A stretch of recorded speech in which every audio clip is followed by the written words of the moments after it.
green, barking, licking.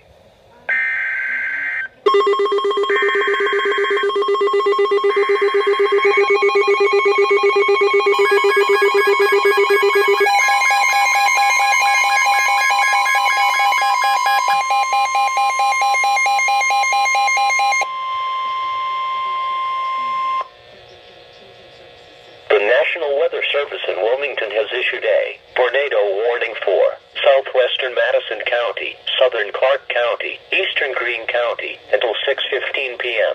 At 5:42 p.m., radar indicated a severe thunderstorm capable of producing a tornado located near New Jasper, moving northeast at 35 miles an hour. This storm continues to show strong rotation on radar. Locations impacted include Cedarville, South Charleston. In addition, Bell Center, Gladstone, Selma, Pigeon, and South Solon are near the path of this dangerous thunderstorm. Take cover now. Move to an interior room on the lowest floor of a sturdy building. Avoid windows.